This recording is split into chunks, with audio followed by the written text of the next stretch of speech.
the year 2100, officials decided history wasn't necessary knowledge to pass on, so it was cut from schools in America.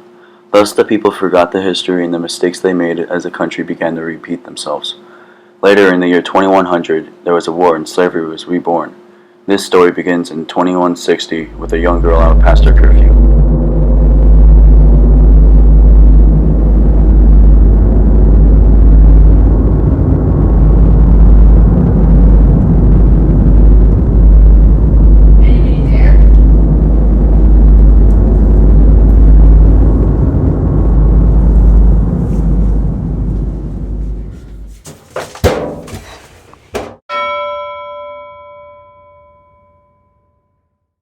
Harper's Ferry.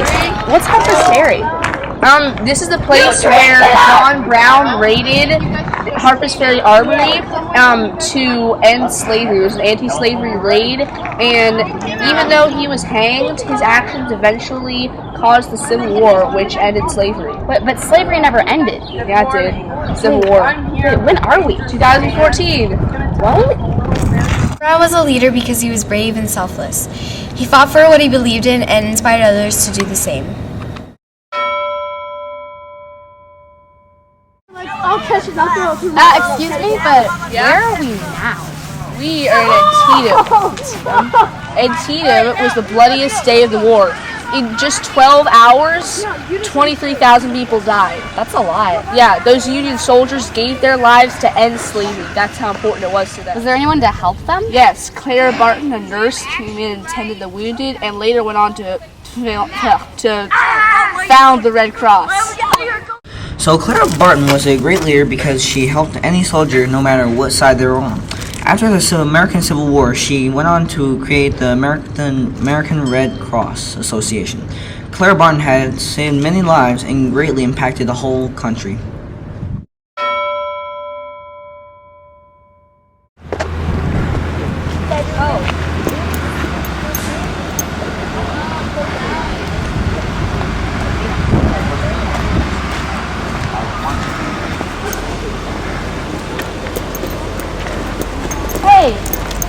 Hey, you again. Where are we?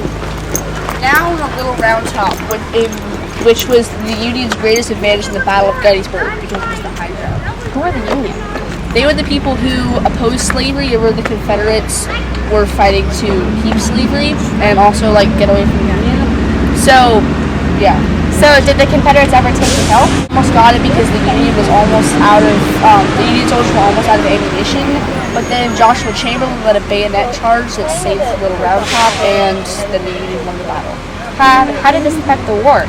Well, the Union's morale got up from winning this battle, because it was one of the first ones they had won, and then eventually they ended up winning the war, which ended slavery.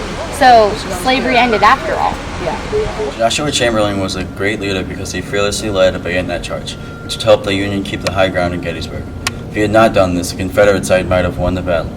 Prior to fighting in the Civil War, he was a professor at Bowdoin College. He had no military training. Chamberlain could have lost his life during the charge, but he was dedicated, and he was ready to sacrifice himself for it. Thank you so much for teaching me about the past and how slavery ended. Take what you have learned about leadership and sacrifice to make things better in your own time. I will. Thank you.